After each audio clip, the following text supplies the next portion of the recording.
O Brasil foi humilhado ontem pela Argentina, bateram sem dó naquela que foi a maior derrota do nosso país em uma eliminatória. E eu poderia estar aqui para falar de um meio-campo espaçado ou de jogadores que estão entre os melhores do mundo e não rendem nada na seleção, mas o problema do Brasil passa muito além disso. O planejamento depois da Copa foi ridículo, e é só a gente voltar na ordem das coisas. No dia 9 de dezembro de 2022, o Brasil de Tite foi eliminado para a Croácia na Copa do Mundo, mas o que temos que tirar daqui é que já se sabia que sua saída após a Copa, independente do resultado, era certa. E aqui já está o primeiro erro da CBF, porque você, como um presidente de uma entidade séria, tendo essa informação, é óbvio, você tem que preparar um planejamento para o pós-Copa. Enfim, vamos voltar para a linhagem dos fatos como aconteceram, porque não foi assim.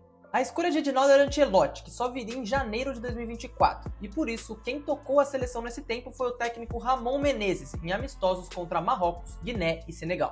Ali deu pra ver que não daria pra ir com ele para eliminatórias, passando por 2 derrotas, e assim quem assumiu foi Diniz, sendo o treinador do Fluminense e do Brasil ao mesmo tempo, o que obviamente não deu certo. No primeiro jogo teve gente que acreditou no seu trabalho, mas após 3 derrotas seguidas para Uruguai, Colômbia e Argentina com o Neymar tendo uma lesão gravíssima, o ano de 2023 se encerrou de uma forma medíocre. Aí se sonhávamos com Ancelotti, acordamos com Dorival, porque o Carleto renovou com o Real Madrid.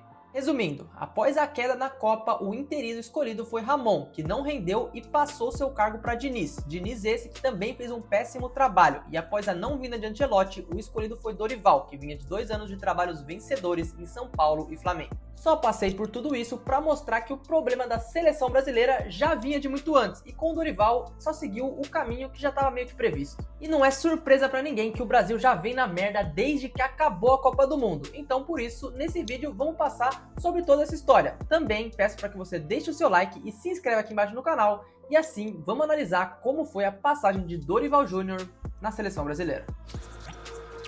Para começar, temos que falar sobre a chegada do treinador, porque por incrível que pareça, ela parecia até que seria muito boa, e eu vou explicar o porquê. Dorival chega com um discurso de recuperar a paixão do torcedor, prometendo convocar jogadores que jogam no Brasil, o que ele até faz nesse primeiro momento. Nos amistosos contra Espanha e Inglaterra, o Brasil vinha com muitos desfalques, e é só olhar para a linha defensiva desse time, onde podemos ver que hoje nenhum deles são titulares. E nesses primeiros amistosos, deu certo. Vitória sobre a Inglaterra lá contra a Espanha, um 3-3 com condições de vencer o jogo, e vale ressaltar as 2 participações de gols de Endrick, coisa que no futuro mostraria mais uma das falhas de Dorival.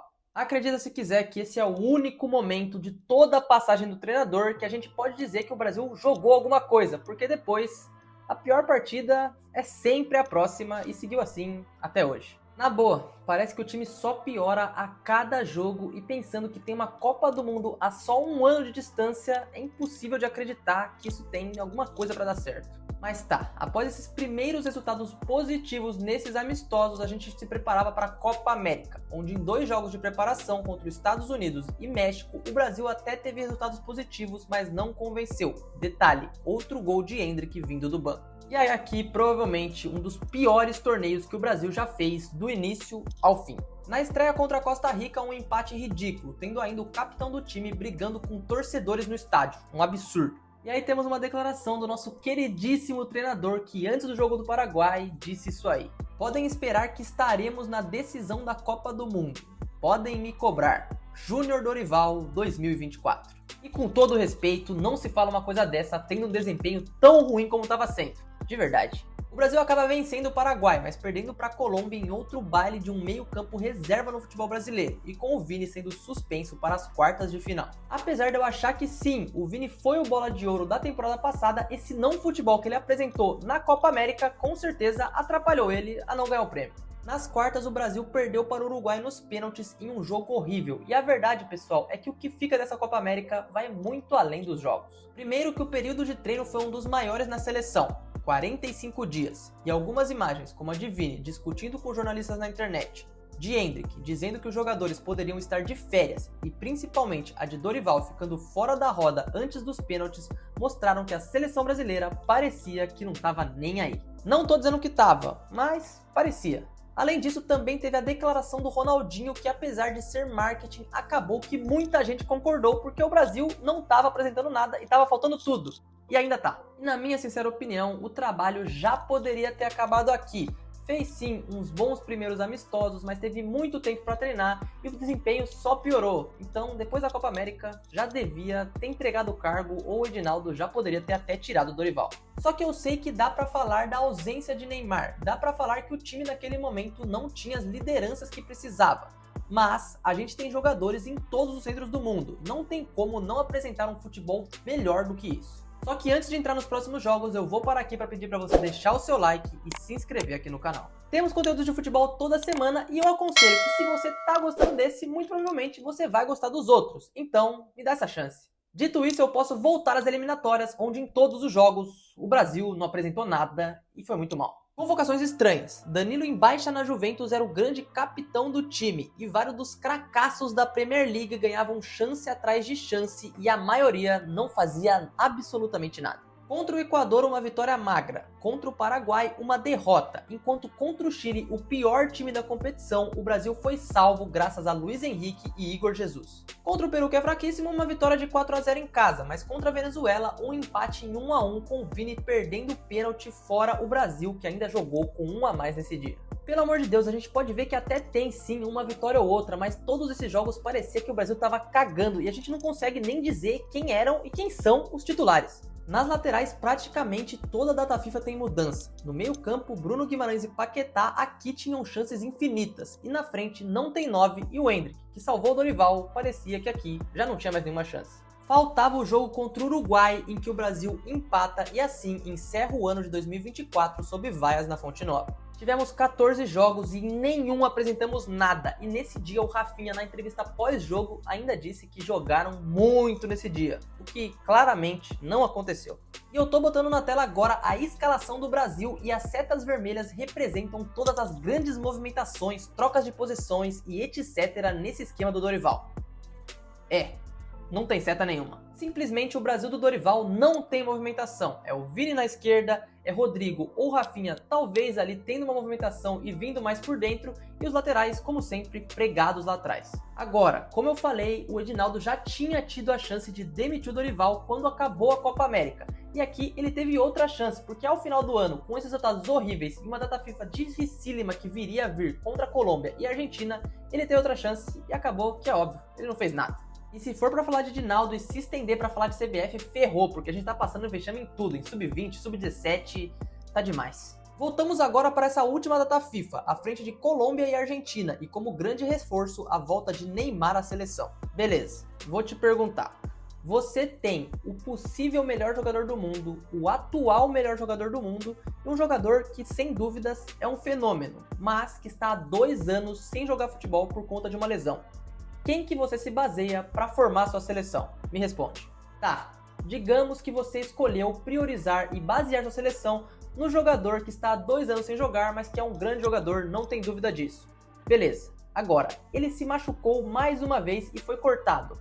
Você diz numa entrevista que você baseou tudo nele? Complicado, né? Não faz muito sentido. Quem foi chamado para o lugar foi o Endrick, que desde salvar o Dorival lá atrás não teve muitas chances, mas é óbvio que contra a Argentina ele ia dar um jeito de queimar o moleque um pouquinho. No jogo contra a Colômbia, uma vitória enganosa com gol no final de Vinícius Júnior, mas como foi uma vitória, então eu não vou criticar. Parabéns Brasil, jogaço, que vitória, o Brasil tá jogando demais, meu Deus. Só que o que aconteceu contra a Argentina tá fresco na memória, nem tenho o que eu dizer. E o que me deixa mais puto é o Dorival na beira do campo não dar um esporro em ninguém, ele tá sempre muito apático. É óbvio, eu sei que a entrevista que o Rafinha deu pilhou o jogo e mudou totalmente o cenário. Sim, isso aconteceu, mas aquilo ali nem interfere muito e foi até bom pro espetáculo. Agora, a falta de atitude é o principal problema. Eu não gosto da Argentina, não gosto de nenhum jogador da Argentina, mas eu admiro, por exemplo, o Depou, que em todo jogo que ele joga, apesar de às vezes não ter o melhor meio campo, ele sempre engole os outros adversários, ele sempre tá indo no juiz toda hora. E isso no Brasil a gente não vê em nenhum momento com nenhum jogador. Não tem jogador que faz isso. No mais uma vez, Dorival colocando jogadores sem experiência, muito jovens para jogar uma decisão contra o maior rival histórico do Brasil. Esse vídeo é sim uma crítica pro Dorival, mas também não dá para deixar de citar os jogadores. Como pode o melhor jogador do mundo da temporada passada ter menos de 10 gols na seleção? Como pode a seleção depender de jogadores que estão brigando para não cair na Premier League? Como pode não mostrar em campo a vontade de vestir a camisa da seleção que todos esses jogadores dizem que tem?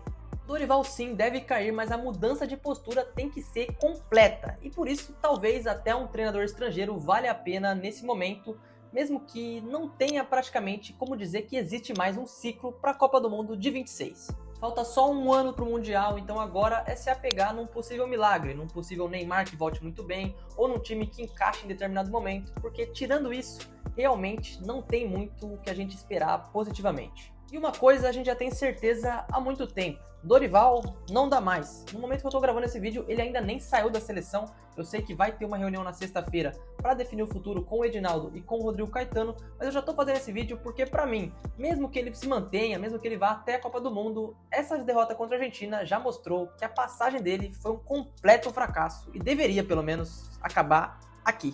Só que ai de quem achar que o problema do futebol brasileiro tá só dentro de campo, porque nos bastidores e na CBF tá tudo uma zona. Temos um presidente que se reelegeu sem concorrentes com unanimidade, não autorizou competições e os clubes todos apoiaram. Eu acho que falar sobre isso nem vale muito a pena agora, porque realmente não vai mudar. Mas o que é palpável pra gente falar é a saída do Dorival, que tem que acontecer. O que eu faria? Ou você acha um tampão para ir até a Copa de 26 e depois você procura um treinador, ou você já acha esse nome de peso e deixa ele essa Copa e também mais um ciclo completo depois. Eu acho que essas duas formas podem ser analisadas como possíveis e viáveis. Muito triste ver a seleção brasileira desse jeito, mas a gente não pode abandonar, então seguimos mesmo depois dessa tragédia. Com isso eu encerro esse vídeo por aqui, peço para você de novo deixar o seu like e se inscrever aqui no canal. Eu faço conteúdos toda semana sobre futebol e eu peço para que você me dê uma chance, talvez você goste e talvez você goste de acompanhar. Sobre o Brasil, eu realmente não sei o que vai acontecer nos próximos capítulos e eu aconselho que você deixe a sua opinião nos comentários e o que você quer também. A gente está no ponto mais baixo